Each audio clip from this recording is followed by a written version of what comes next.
اللہ کے نام سے شروع کرتا ہوں جو بہت مہربان نہایت رحم والا ہے۔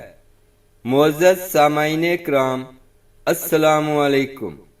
صالح علیہ السلام کے والد کا نام عبیر بن سیاف ہے۔ آپ چھٹے پیغمبر ہیں۔ آپ نوح علیہ السلام کے بیٹے سام کی نسل میں سے ہیں۔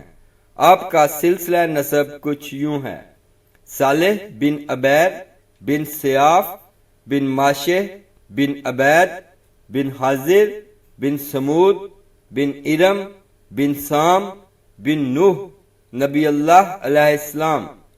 صالح علیہ السلام کو قوم سمود کی طرف بھیجا گیا۔ آپ کا زمانہ ہود علیہ السلام کے بعد کا ہے۔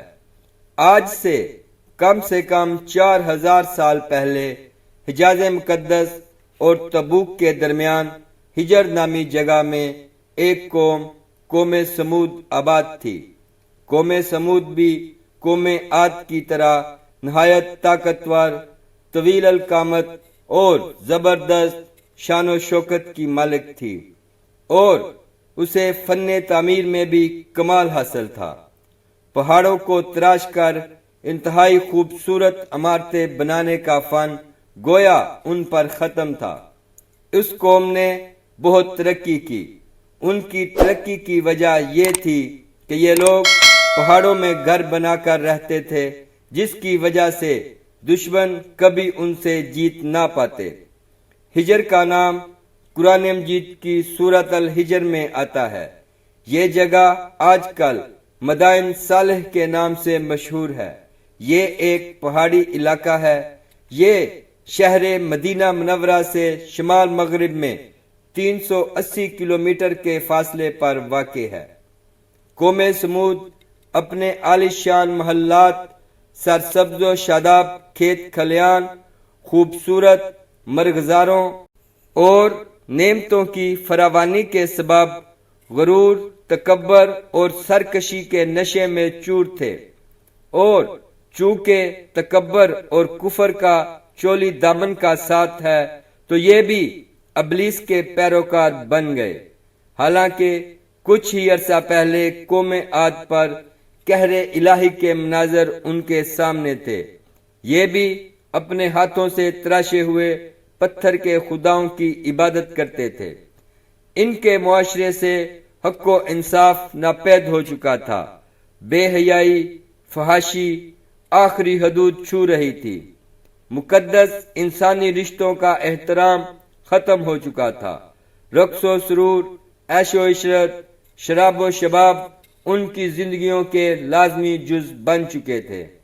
ایسے میں اللہ تعالیٰ نے اس قوم ہی میں سے ایک خدا ترس اور بہت نیک انسان صالح علیہ السلام کو نبوت کے منصب پر فائز فرمایا۔ قرآن مجید کی سورہ اعراف میں ارشاد باری تعالیٰ ہے: اور ہم نے قوم سمود کی طرف ان کے بھائی صالح کو بھیجا۔ دیگر نبیوں کی طرح صالح علیہ السلام نے بھی اپنی قوم کو راہ راست پر لانے کی بہت کوشش کی۔ وہ دن رات انہیں سمجھاتے رہے۔ قرآن مجید کی سورہ ہود میں ارشاد باری تعالیٰ ہے: اے میری قوم، تم اللہ کی عبادت کرو، اس کے سوا تمہارا کوئی معبود نہیں ہے۔ اسی نے تم کو پیدا کیا اور آباد کیا، تو اس سے مغفرت مانگو اور اس کے آگے توبہ کرو۔ بے شک میرا پروردگار نزدیک بھی ہے اور دعا کا قبول کرنے والا بھی ہے۔ اس پر قوم ان کے خلاف ہو گئی اور یوں گویا ہوئی۔ انہوں نے کہا: اے صالح، اس سے پہلے ہم تم سے کئی طرح کی امیدیں رکھتے تھے، اب وہ منقطع ہو گئیں۔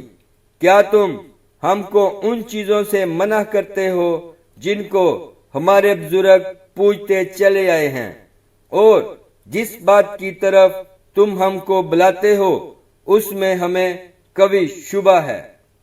یعنی آپ علیہ السلام نبوت سے پہلے بھی عقل مند اور مہذب تھے، باعزت گھرانے سے تعلق رکھتے تھے۔ اپنے معمولات میں لوگ ان سے مشورے لیتے تھے، لہذا انہیں ایک خاص مقام حاصل تھا، لیکن جب آپ نے انہیں ایک اللہ پر ایمان لانے اور اس کے سوا کسی کی عبادت نہ کرنے کی دعوت دی تو انہوں نے آپ کا ساتھ چھوڑ دیا۔ قرآن مجید کی سورہ ہود میں ارشاد باری تعالی ہے، صالح نے کہا، اے میری قوم، ذرا مجھے یہ بتاؤ کہ اگر میں اپنے پروردگار کی طرف سے آئی ہوئی ایک روشن ہدایت پر قائم ہوں اور اس نے مجھے خاص اپنے پاس سے ایک رحمت یعنی نبوت عطا فرمائی ہے، پھر بھی اگر میں اس کی نافرمانی کروں تو کون ہے جو مجھے اللہ کی پکڑ سے بچا لے؟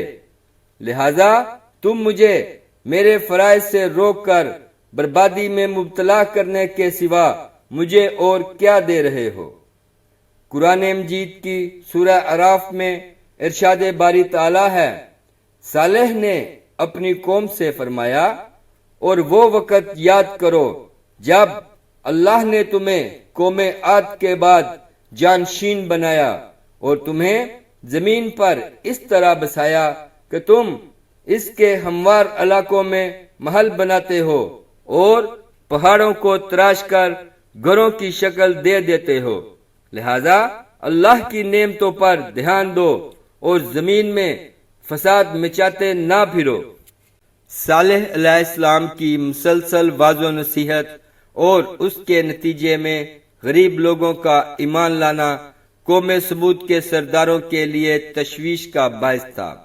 دراصل غرور و تکبر کی دلدل میں دنسے یہ لوگ اس بات کا تصور بھی نہیں کر سکتے تھے کہ کوئی عام آدمی اس طرح محفلوں اور چوک چراہوں پر کھڑا ہو کر ان کے آباؤ اجداد کے خداؤں کی نفی کرے اور صرف ایک اندیکھے رب کی عبادت کی بات کرے۔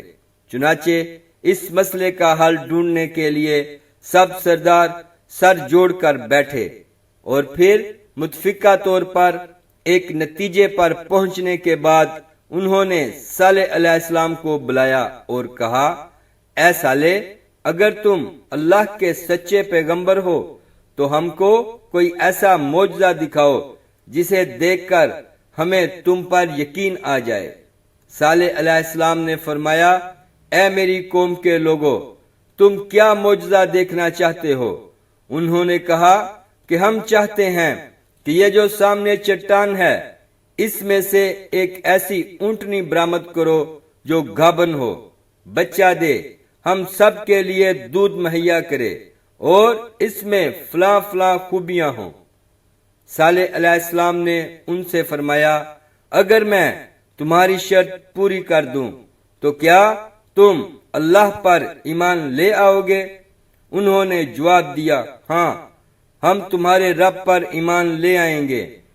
صالح علیہ السلام نے اللہ تعالیٰ کے حضور دعا فرمائی اور اپنی قوم کی فرمائش پوری کرنے کی التجا کی۔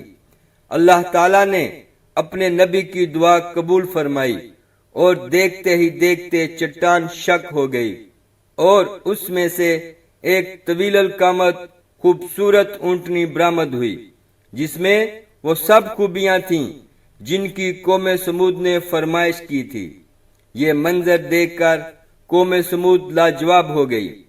اس موقع پر قوم کے سرداروں میں سے ایک سردار اپنے چند ساتھیوں کے ساتھ ایمان لے آیا، لیکن اکثریت اپنی ہٹ درمی پر قائم رہی اور اسے جادو کا کمال ظاہر کرتی رہی۔ اس موقع پر صالح علیہ السلام نے اپنی قوم سے فرمایا، جس کے بارے میں قرآن مجید کی سورہ ہود میں ارشاد باری تعالی ہے، اے میری قوم، یہ اللہ کی بھیجی ہوئی اونٹنی ہے جو تمہارے لیے ایک معجزہ ہے۔ اب تم اسے اللہ کی زمین میں کھاتی ہوئی چھوڑ دو اور اسے کسی طرح کی تکلیف نہ دینا، ورنہ اللہ کا عذاب تمہیں فوری پکڑ لے گا۔ اونٹنی اور اس کا بچہ سارا دن نخلستان میں چرتے رہتے تھے۔ سب قبیلے والے پیٹ بھر کر اونٹنی کا دودھ پیتے، لیکن وہ کم نہ ہوتا۔ یہ اونٹنی معجزہ بھی تھی اور قوم کے لیے ایک آزمائش بھی۔ چنانچہ یہ اونٹنی جب پانی پینے آتی تو اس دن کنویں کا سارا پانی پی جاتی۔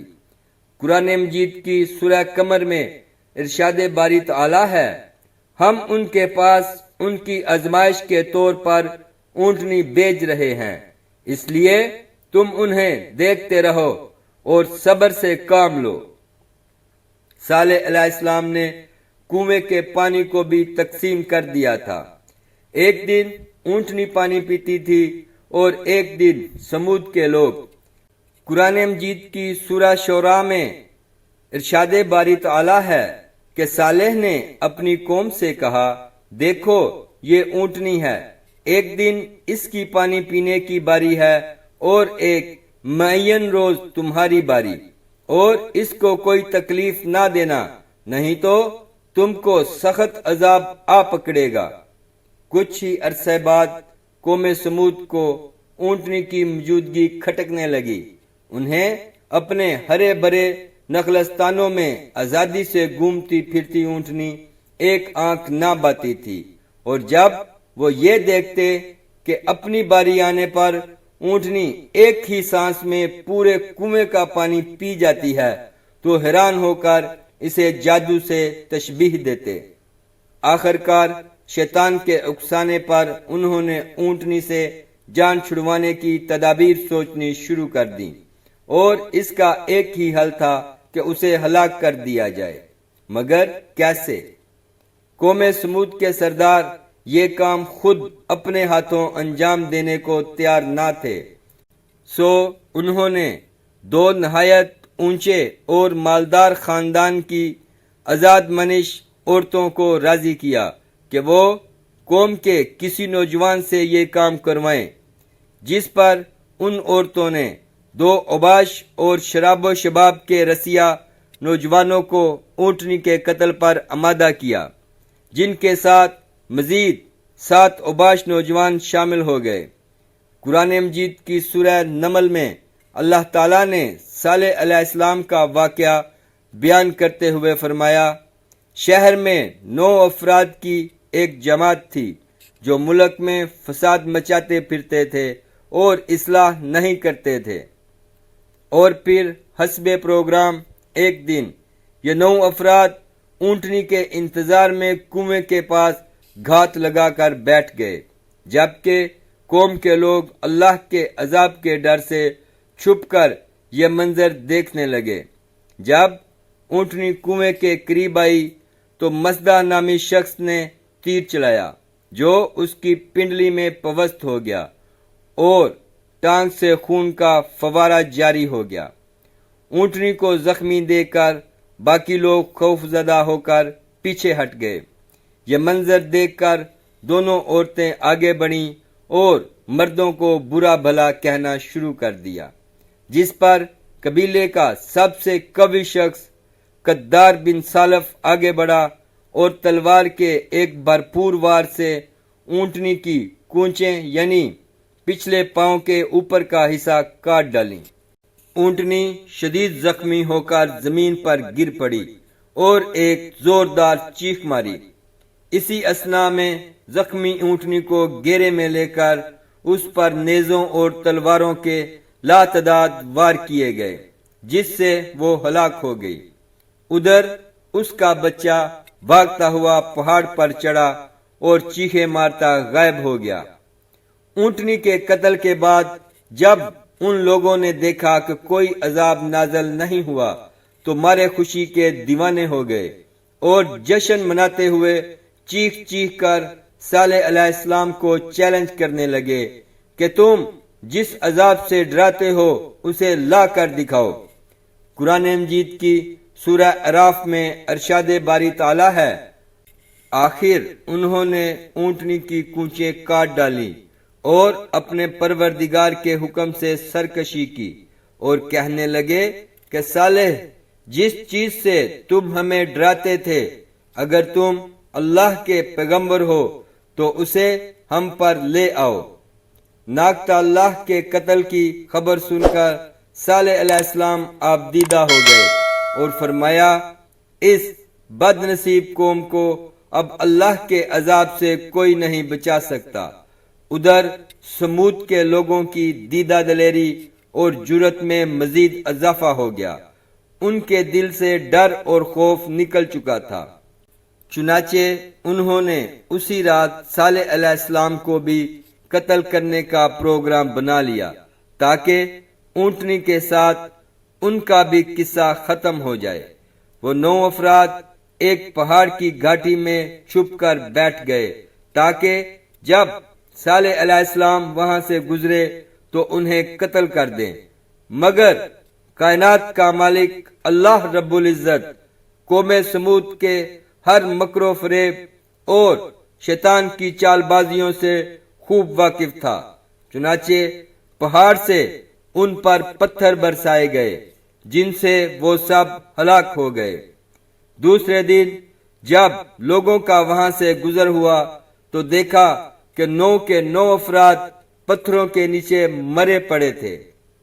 صالح علیہ السلام کو اونٹنی کے قتل کا بڑا غم تھا اور اب اتمام حجت ہو چکا تھا، اللہ تعالی کے وعدے کے مطابق اب عذاب آنا ہی تھا، لہذا صالح علیہ السلام نے اپنی قوم کو مطلع فرمایا کہ اب تمہارے پاس عیش و عشرت کے صرف 3 دن بچے ہیں، اس کے بعد ایک سخت عذاب تم پر نازل ہوگا۔ اللہ تعالی کا سورہ ہود میں ارشاد ہے کہ جب انہوں نے کوچیں کاٹ ڈالی تو صالح نے کہا کہ اپنے گھروں میں 3 دن اور فائدے اٹھا لو، یہ وعدہ جھوٹا نہیں ہے۔ صالح علیہ السلام کی بات سن کر وہ لوگ ہنسی مذاق اور استہزاء کرنے لگے اور تنزیہ استفسار کیا کہ یہ 3 دن ہم کیسے گزاریں گے۔ صالح علیہ السلام نے فرمایا، پہلے دن تمہارے چہرے زرد ہو جائیں گے، دوسرے دن رنگ سرخ ہو جائے گا اور تیسرے دن تمہارے چہروں پر نحوست پوری طرح عیاں ہو جائے گی، یعنی وہ سیاہ پڑ جائیں گے، اور چوتھے دن تم پر قہر الہی نازل ہوگا۔ اور پھر جب تینوں دن ایسا ہی ہوا تو وہ خوف زدہ ہو گئے اور انتظار کرنے لگے کہ اب کس قسم کا عذاب نازل ہونے والا ہے۔ ابھی چوتھے دن کا سورج طلوع ہی ہوا تھا کہ آسمان سے ایک بہت تیز چیخ کی آواز چنگاڑ کی صورت بلند ہوئی، جس نے ان کے کانوں کے پردے پھاڑ دیے، دل دہلا دیے۔ چیخ کی آواز کے ساتھ ہی ان کی روحیں جسموں کا ساتھ چھوڑنے لگیں اور وہ اپنی اپنی جگہوں پر اوندے پڑے سسک سسک کر ختم ہونے لگے۔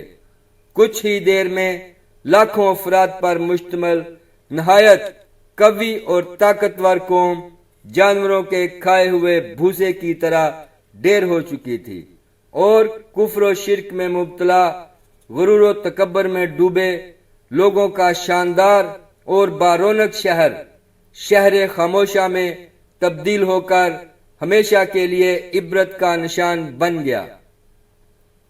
اللہ تعالی کا قرآن مجید کی سورہ ہود میں ارشاد ہے، اور جن لوگوں نے ظلم کیا تھا ان کو چنگاڑ کی صورت میں عذاب نے آ پکڑا تو وہ اپنے گھروں میں اوندے پڑے رہ گئے، گویا کبھی ان میں بسے ہی نہ تھے۔